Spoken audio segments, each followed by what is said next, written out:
Today, I am joined by Judge Joe Brown. I want to go through what we're learning with the Tyler Robinson shooting of Charlie Kirk, President Trump going into Memphis, Tennessee with the National Guard, and other big questions. Judge Brown, thank you so much for joining me today. Well, I'm glad to be here. I think I've been on quite a few times. You have. My audience likes you, so I appreciate you taking time out. You've been a judge for a long time. I'm trying to understand something for me and also my audience. Why aren't we seeing more evidence with the shooting of Charlie Kirk released to the public? We have this Tyler Robinson. He's been tracked down. He's been arrested. He's been charged with the murder of Charlie Kirk. Why aren't we seeing more evidence? Well, first off, if you're during a criminal investigation, and I don't know what's going on with this one in its particulars, there might be other suspects that you don't want to tip off. So you don't necessarily play TV cops and robbers series and tip off in the first part of the hand what's going on when the full deck of cards gets dealt. So you keep it close to yourself. Also, you don't want to prejudice jury pools and that kind of thing. And you also have to give your own people a chance to develop their thoughts on the process. See, a lot of this isn't like you see in the movies. It's sitting bolt upright in your bed at 4:17 a.m. in the morning and saying, oh, wow, that's what would happen. Or I hadn't thought of that. And then getting up early, getting dressed and rushing down to the office and start using the time to make some new notes and start looking at other things that you had overlooked before. Okay. That's kind of what I figured is going on. That because they brought in the boyfriend, Lance Twigg, and then he was like almost immediately released. It made me wonder if maybe they're monitoring him. There's also been talk of these transgender groups, these leftist groups that they are looking into. So they may, even though they're saying it's a single shooter, there may be other connections that they're still privately investigating and don't want the public having any knowledge of. See, there are sometimes aspects of a case that aren't immediately apparent. There are people who might be accessories, aiding and abetting type situations, facilitating. Maybe there is a conspiracy and what you have is just one actor. And when you have a conspiracy, anybody involved in that is caught up in the web if any one person does any overt act in furtherance of the conspiracy. So these things have to be investigated. Okay. A lot of people are complaining that there's been no ballistics report. There's been no blood splatter analysis. Could this again just be the court holding this stuff close to the vest? At this point, they don't want the public knowing this information? Most of the time, that's just Hollywood contrivance to make the plot line more exciting. Oh, okay. Rifle bullet, usually you have through and through penetration. And what happens when the bullet hits what's behind the target or buries itself in the dirt is not open to ballistic analysis of any effective nature. Blood splatter pretty much doesn't do anything except give clues if and when you can find the stuff as to what direction the shot came from and some particulars like that that don't need to be answered in this case. Okay.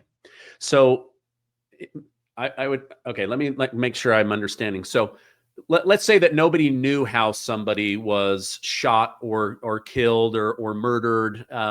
They would need that information. Oh, the bullet came from here based on the blood splatter. We know it was from this angle, but where there's already so many camera angles and we know that the suspect ran and jumped off of a roof, it's pretty conclusive that it was a single shooter right from the front. Is that why maybe we're not seeing that? Is that a lot of that evidence is already out there through video footage?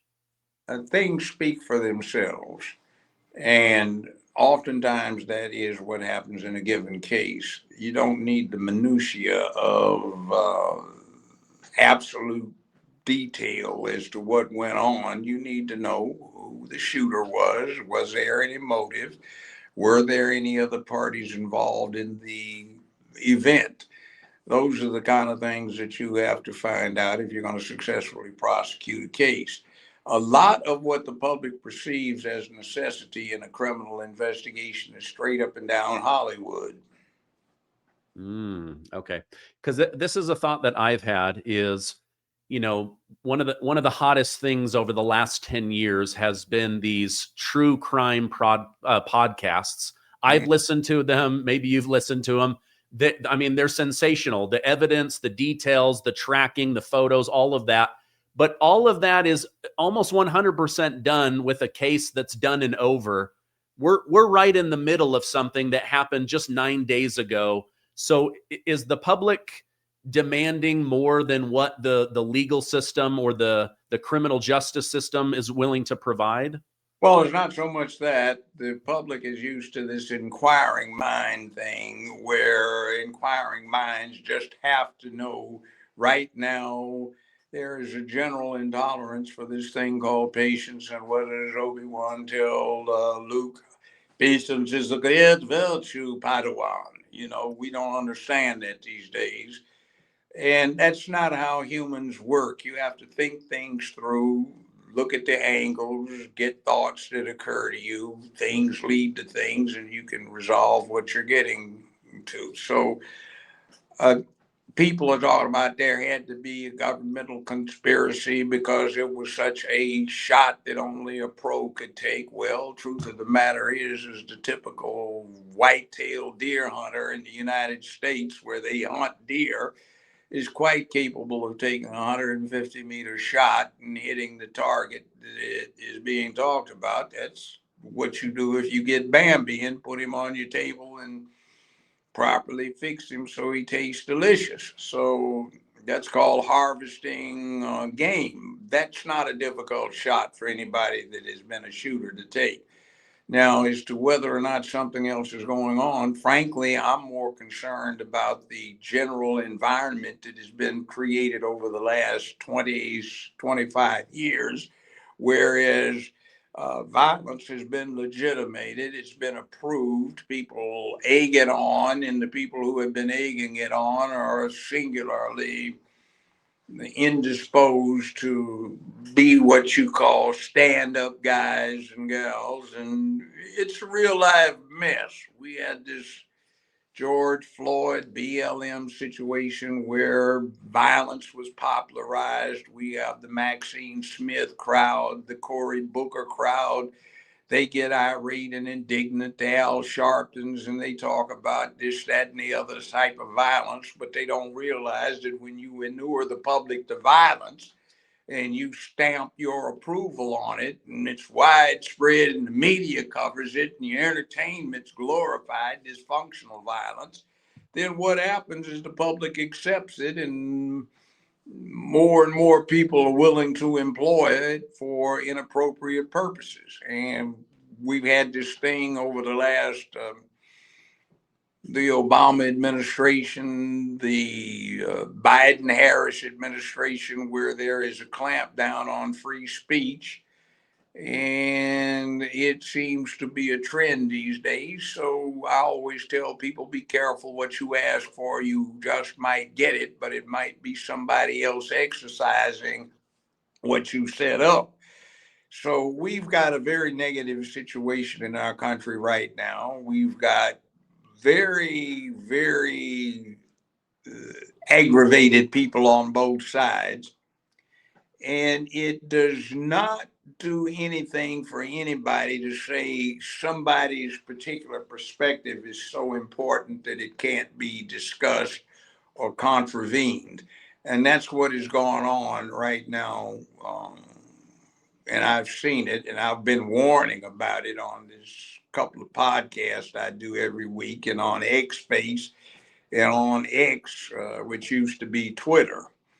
Interestingly enough, when it was Twitter before Mr. Musk took over, I was censored heavily and they wouldn't allow me to have a blue check. Now I do, and my audience expanded greatly. So people are interested in the legal aspects of what happens in the United States. It's sort of like driving a car and you are charged with operating the motor vehicle in accordance with the traffic laws, but you don't know what they are. It gets kind of confusing. Okay. Let me ask you this. So there's been a lot of criticism of Kash Patel. I think a lot of this comes from the FBI, things that they've done in the past where they've lost the public trust. Many are saying, hey, if you want us to trust you, why aren't you releasing videos? Why aren't you releasing more photos? Why aren't you releasing more details? And I get the feeling that Kash Patel is saying, us convicting this guy is the only way to prove that we did a good job. Your thoughts on the expectations of the people versus the FBI? The whole system is designed to promote justice, fundamental fairness, and a peaceable and orderly society. It is not designed to entertain the curious. So we have to understand the difference. It's like you need an operation which may be minor or major, and they say, okay, inhale deeply, count down from 10. And when you finish your countdown, they've already finished the surgery. There's something that went on in between that counts, not your entertainment and being present or conscious while all of this is going on. Yeah, it's a republic. It is set up as it is, so you should be familiar with the process.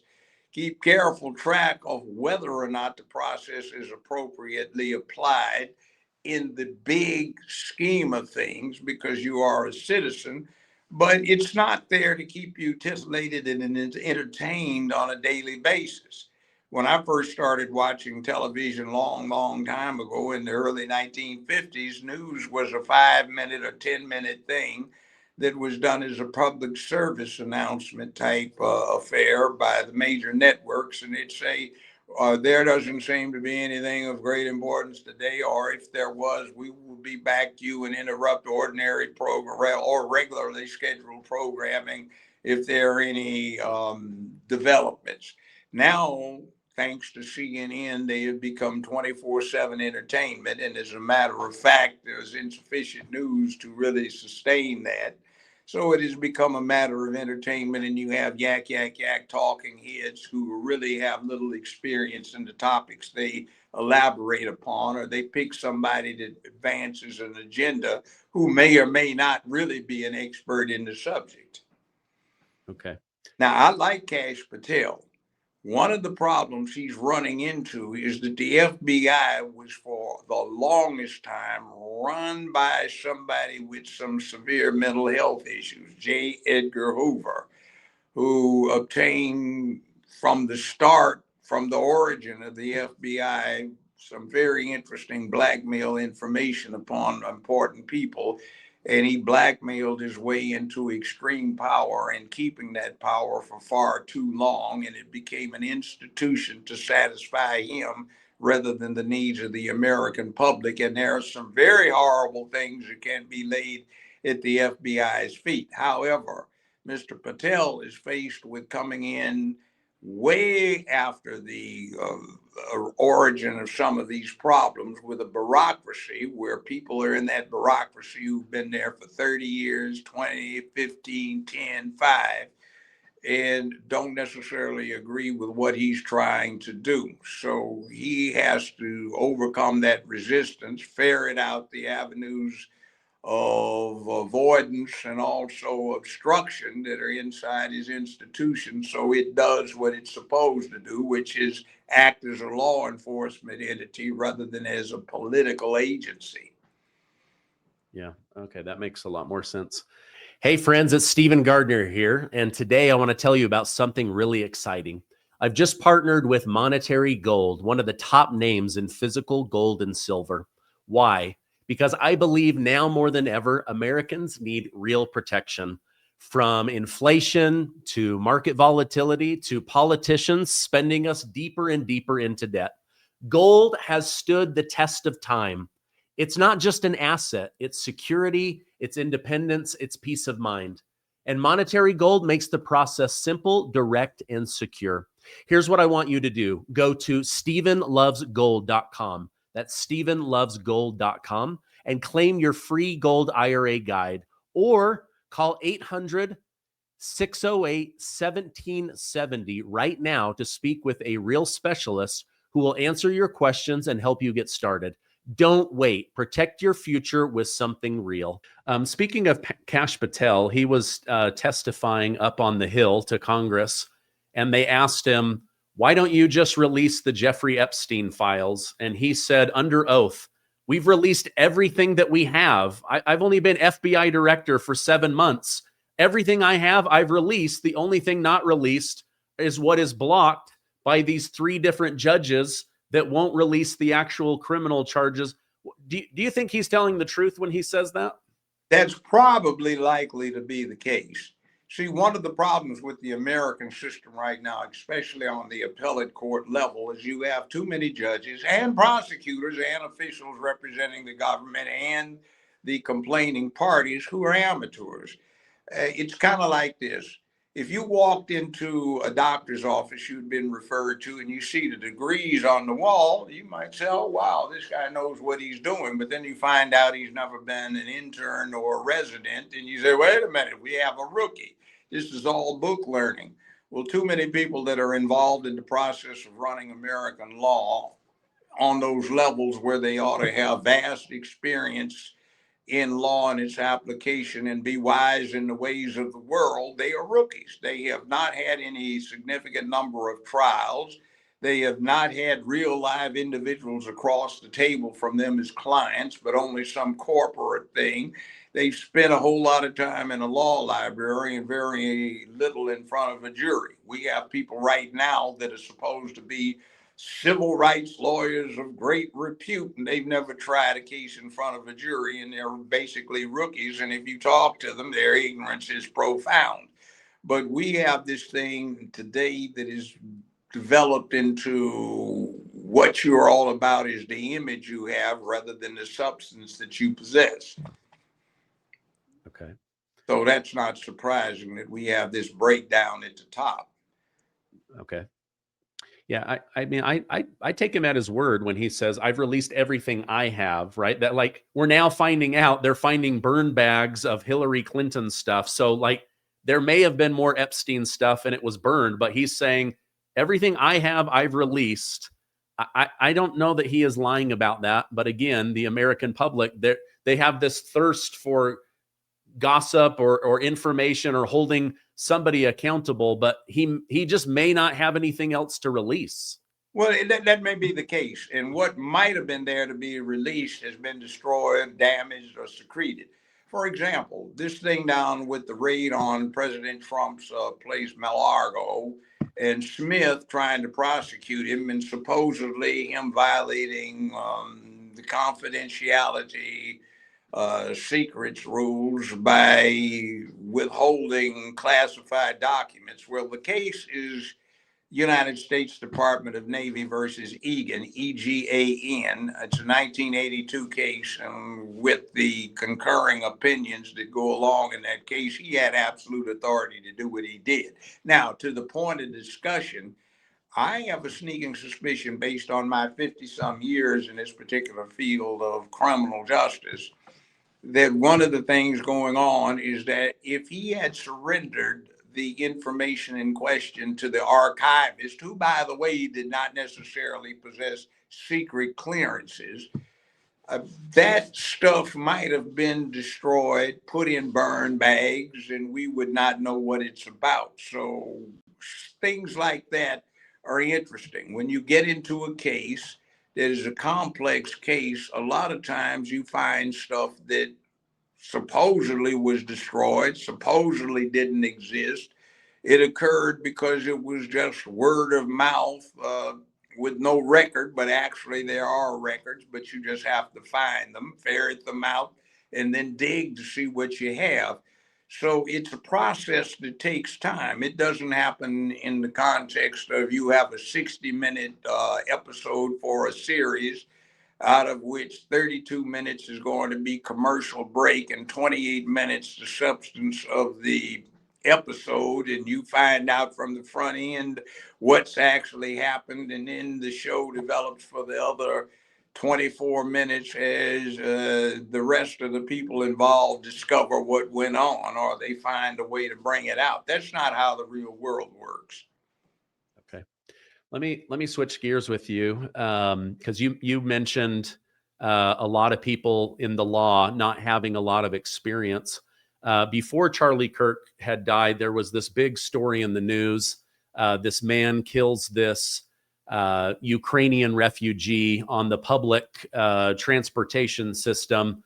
He had been arrested 14 different times. The 14th time, they let him out, and then we find out that the judge who let him out, with him signing a note of promise that he would be back, isn't even a lawyer, has no judge experience. Is North Carolina, is that common that a magistrate judge has no legal experience? Oftentimes that is the case. Up until the late 1960s, in a lot of states, you did not have to be a licensed attorney to be a judge.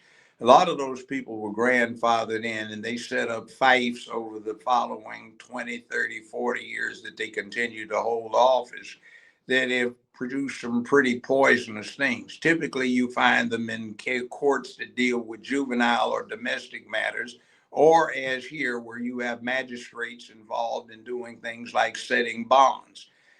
Now, we used to have a thing called pretrial release in most areas, where you had a body of professionals who would check into the backgrounds of people who are charged with criminal offenses, and it would recommend to the judge or judges who were responsible for setting bonds generally what was going on, and they'd have a pretty thorough report. Those entities seem to have become unpopular, and they've been wiped out. So now we have this really weird idea where everybody is supposed to be a victim, and in practical terms, we apologize for the inconvenience that we have caused by victimizing you into committing crimes that you had no choice but to commit because you are a victim.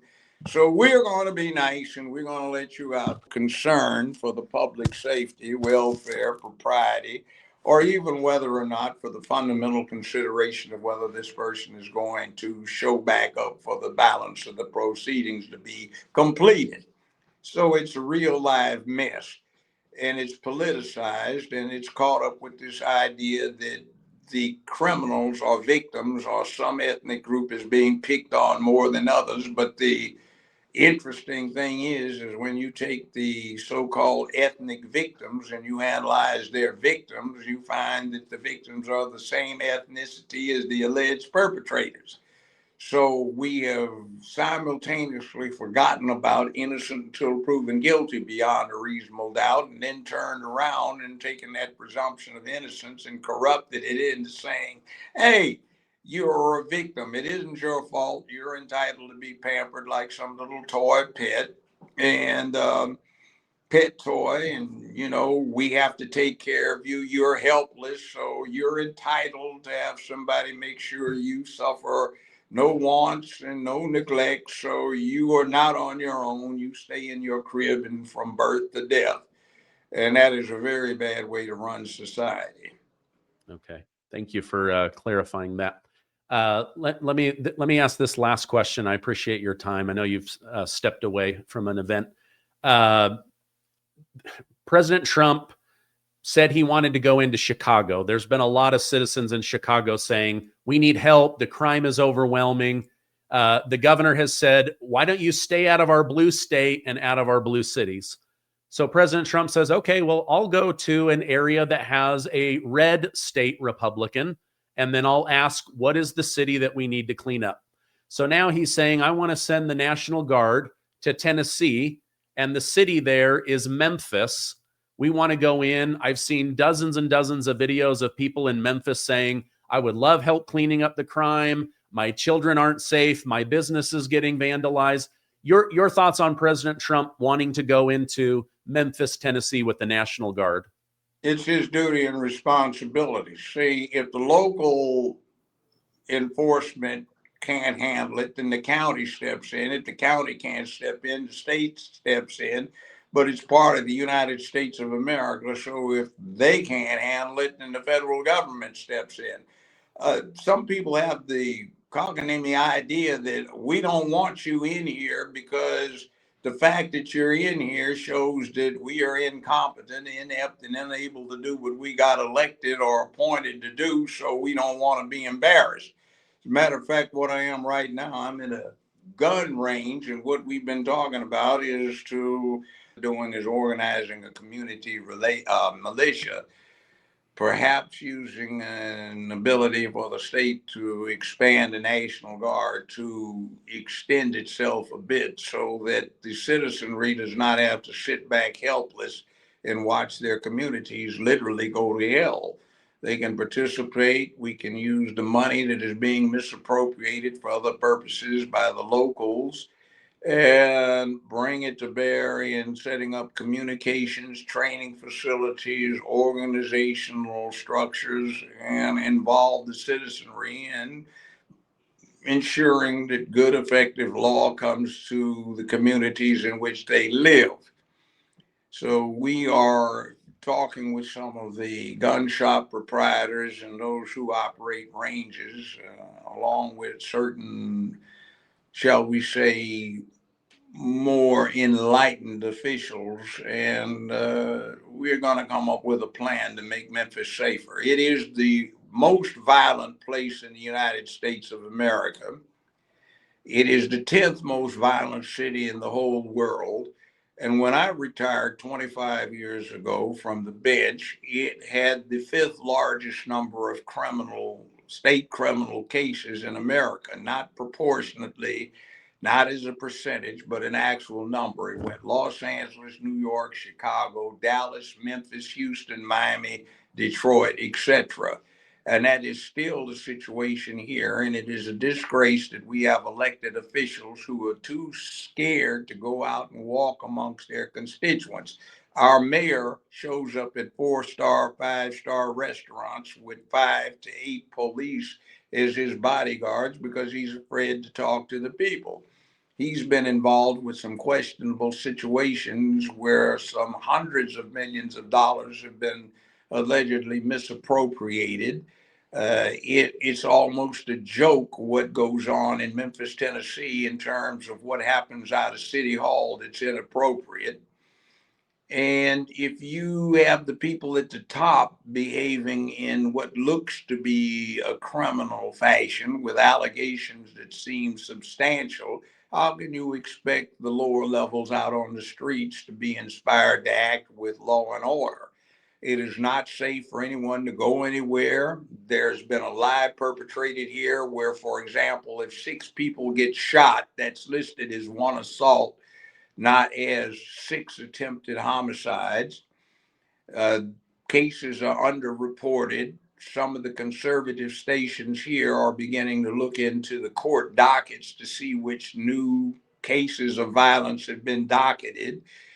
And it's interesting when you compare those numbers with what is being claimed, and when you get officers of the law who say they speak in terms of, they speak in confidence because they've been ordered to underreport what's going on because it makes the people in charge look bad. They are not able to deal with the folk, and they have agendas that got to do with where the rainbows get painted on the sidewalk, or what kind of interaction occurs at some special place that nobody goes to, or whether or not their anti-gun agenda is pushed. Like, for example, the Clown Council, we call it, and Mayor Urkel, which is what the people call Paul Young, reminds of the sitcom character Urkel. Their thing is, if we just got all of the guns out of Memphis, everything would be peaceful. Well, the crooks aren't going to give up their guns. That's not going to happen. But if you get rid of the ability of honest citizens to protect themselves, I guess that helps out the criminal, who no longer has to worry about somebody defending against his felonious behavior. And it gets the city thinking about some things other than earning a living, earning a chance to have a peaceful existence as a citizen. We've had many restaurants close up, many businesses leave town. There are no nightclubs of any significance anymore because nobody wants to go out at night. The women don't want to pump gas. The guys don't want to go to ATMs. The youth are in danger.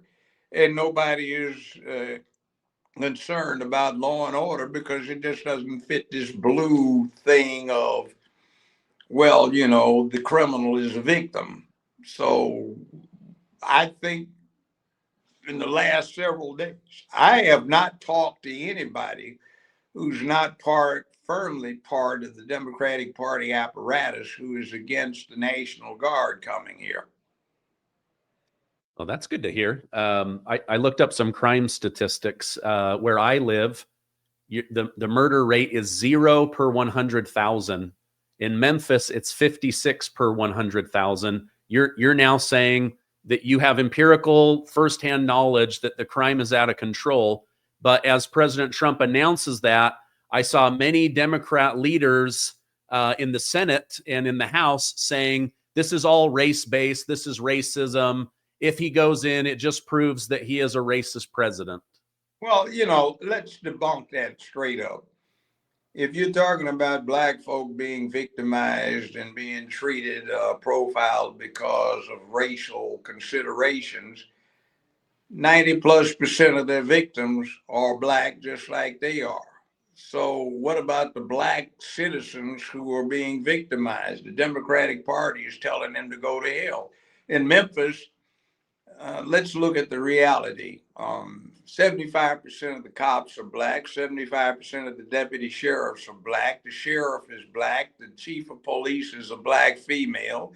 The mayor of the city is black. The county mayor is black. The overwhelming majority of the city council is black. The overwhelming majority of the Board of Education is black. The overwhelming majority of the county commission is black. Every single commissioner around is black. There's 75% of the jury pool is black. 60% of the criminal court judges are not only black, they're female.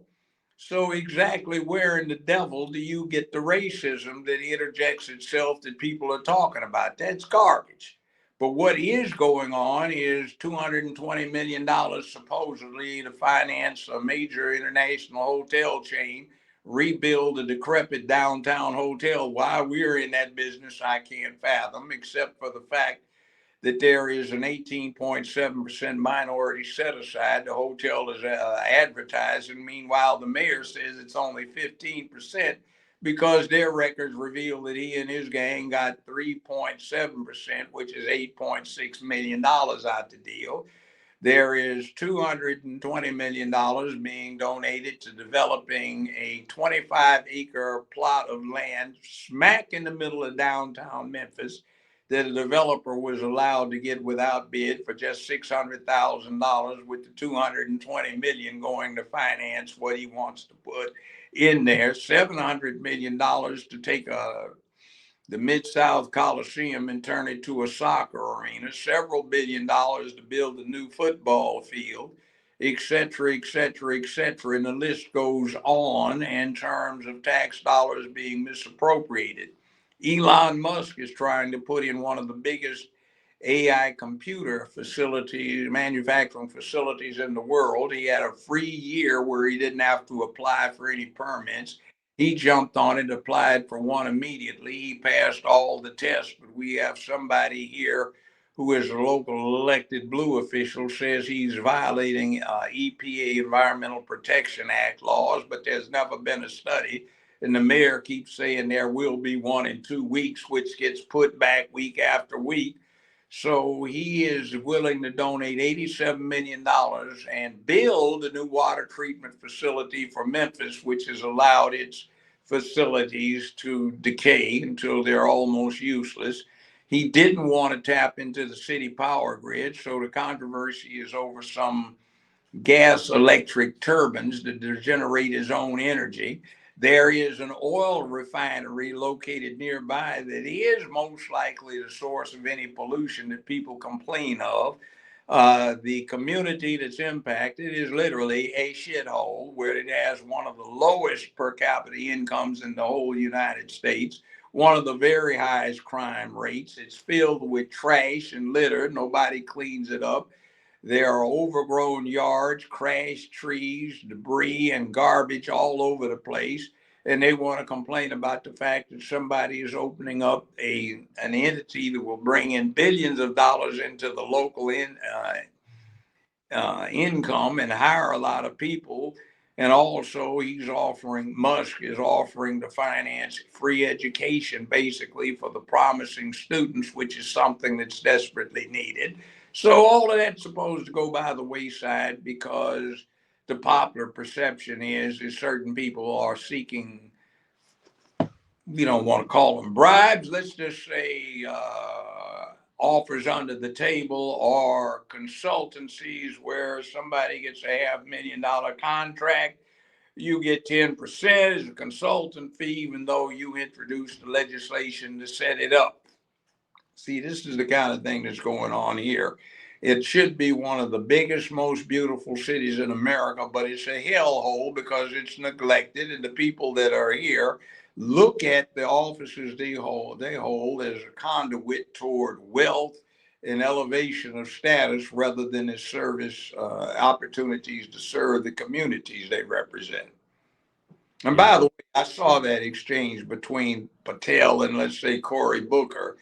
I think Patel pimp slapped Booker across his head a few times, and I laughed listening to it. Yeah, I've never seen such a bold interaction. From an FBI director, Christopher Wray. Always just say, "Oh, we can't talk about that. We can't." And then you got Kash Patel. You're a disgrace to the nation. It was interesting to watch for sure. So, thank you very much for your time. You're a national treasure. I know that you were down welcoming the National Guard. Memphis is blessed to have you fighting on their behalf. I want to put a direct link to your Twitter so that people can catch you and your show, as well as your delicious barbecue sauce, so that people can pick that up. So, Judge Joe Brown, thank you so much for coming on today. It's X, by the way. Don't diss Musk. He's done a lot to switch that forum over from Twitter. And I used to have a joke about it. If you tweet on Twitter, does that make you a twit? That's a good one. Thank you very much. I appreciate your time. Have a good one.